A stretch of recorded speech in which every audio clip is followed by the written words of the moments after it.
Welcome back to another daily walk. Well, I am away for this week, but I wanted to make sure that you guys had a full range of videos. There will not be a live stream tomorrow. I may or may not have a video up for you. I'm not completely sure. But I did want to get in and talk about this next daily walk in light of the next book that will be coming out, which is book 2 in the Kings of All Creation series on prayer, focusing on the life of Hezekiah. And all I'm going to talk about today, and this might be fairly short, but it's just something to get us thinking about the life of Hezekiah. Remember, Hezekiah's father, Ahaz, was one of the most wretched kings Judah had ever seen. Yet Hezekiah himself was called one of the greatest kings that Judah had ever seen. Now, of course, this is when the kingdoms were divided. We had the northern kingdom, we had the southern kingdom down there. The northern kingdom retained the name Israel. The southern kingdom took the name of Judah. All of Israel's kings were wicked, or at least I think one or two of them were neutral, but were not specifically called good. In Judah's kingdom, there were several kings that were good, and they kind of cycled in and out.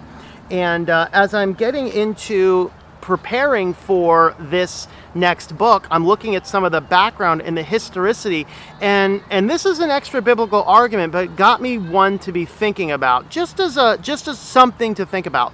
What would cause Hezekiah to become one of the greatest kings that Judah had ever seen? In fact, it was the first time since the days of Solomon that the required festivities were maintained. It was the first time since Solomon that the Passover was observed. And what would cause such a thing? And I think that there's some interesting textual cues. And we have to go back to his father, Ahaz. Now, Ahaz, his story is in 2 Kings and in 2 Chronicles, of course. So 2 Kings, we're going to be looking at chapter 16. So we're just going to read the first couple verses here. I think we're going to do 1 through 4. So this is 2 Kings 16, 1 through 4. In the 17th year of Pekah, son of Ramulah, Ahaz, son of Jotham, king of Judah, became king. Ahaz was 20 years old when he became king, and he reigned 16 years in Jerusalem. He did not do right in the sight of the Lord his God, of his father David had done. But he walked in the ways of the kings of Israel, and even made his son to pass through the fire according to the abominations of the nations whom the Lord had driven out before the sons of Israel. He sacrificed and burnt incense on the high places and on the hills and under every green tree. Now, there is a very subtle difference here as we look at Ahaz in 2 Chronicles.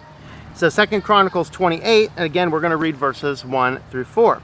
Ahaz was 20 years old when he became king, and he reigned 16 years in Jerusalem. He did not do right in the sight of the Lord as David his father had done, but he walked in the ways of the kings of Israel. He also made molten images of the Baals. Moreover, he burned incense in the valley of Ben Hinnom, and burned his sons in fire according to the abominations of the nations whom the Lord had driven out before the sons of Israel. He sacrificed and burned incense on the high places and on the hills and under every green tree. And I think that Satan is sending insects to get me. I don't know. Did you guys see that thing on that camera? Wow. Whoa.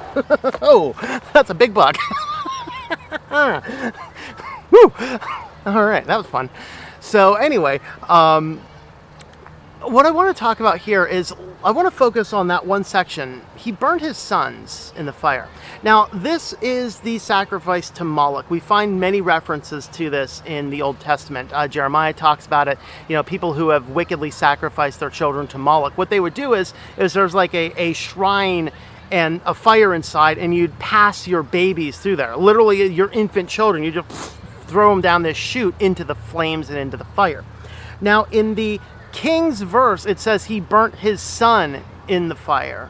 In the Chronicles, he says burnt his sons in the fire. And I think what's going on here is the Chronicles is a more overarching of the whole King's system. Kings specifically followed the line of the kings. And so there's a slight difference. And I think what this means is Hezekiah himself was passed through the fire. That's why we see a singular in the king's reference, because it follows the lineage, knowing that Hezekiah would be the next king, his son, versus I think he passed pretty much most of his sons through the fire, as we find the reference of multiple plurality sons in Chronicles. Now, so I dug back into this, and Hezekiah's mother's name was Abi or Abitha, I believe. Both names are given, and according to the Jewish Talmud and the specific council written at the time of Ezra and Nehemiah, which was only a couple generations after this period of time, according to their traditions, Abitha rubbed Hezekiah in salamander blood to save him from being passed down through the fires. In other words, let's get back to that. So what is this with the salamander's blood? So if you go back through, even Augustine in City of God talks about salamanders come from the fire. Is the old naturalists believe that fire spawned forth salamanders? Well, what's going on here? Are salamanders really fireproof? Well, no. But actually, scientifically, it turns out that they seem to be more fire resistant. If you were to take a skin of salamanders, it's more fire retardant than cloth, wool, or a lot of other things of the time. But what we would find is that the reason it was believed they came from fire is in that time of this natural, spontaneous generation, if you would take a log and start burning it in the fire, the only creatures they'd ever see crawl out of them were salamanders. The reason seems to be is that there's a frog hiding in the log, it burns to death. Salamanders, though, can withstand more heat and more temperature, so a salamander could have crawled out of the log. That's where that rumor came from. Now, does rubbing somebody in salamander blood save you from being passed through fire? I don't know. Maybe, maybe not. So we also have other, of course, instances of fascinating miracles. Look, for example, at when Shadrach, Meshach, and Abednego from the book of Daniel, they fail to bow down and worship the statue when there's music, and so they're cast into the fiery furnace. Of course, these people cast in the fiery furnace, the story goes on to recount that there's 4 people in the fire, and one of them looks like a son of the gods. And so the king calls them out, and basically that turns the king into worshiping the one true God of Israel. Because these people, the Shadrach, Meshach, and Abednego, were not afraid to walk through the fire. So we have instances in Scripture where a person can miraculously survive fire, and in that instance they say nothing on them was even burnt. Okay? Now, then this raises the question, if it's true that Hezekiah was passed through the fire, we either had a miraculous case because God knew Hezekiah was the next chosen king, or we had a case that in a superstitious thing, the mother rubbed him with salamander oil or salamander blood, and for whatever reason, he survived being passed through the fire to Moloch. What if Hezekiah were actually a burn victim? What if Hezekiah was a person who grew up scarred for life by the fire and by the flames from his father sacrificing him to the false god Moloch? What would happen if that were the case with Hezekiah? Would that not cause him to look at what his father does with disdain and start questioning other things? Of course, in the period of time of Ahaz, Isaiah was preaching, and we know that Isaiah knew Hezekiah. And also, according to these Jewish traditions, Ahaz banned the teaching of anything connected to the God of Israel. And so, allegedly, Isaiah had to preach in silence, according to Jewish tradition. And with that, what if Isaiah was teaching Hezekiah? And this is why when Hezekiah took over the reign, even though he had 10 years of co-regency with his father Ahaz, even on year 1, Hezekiah started to reform the nation and turn it back to the laws of God.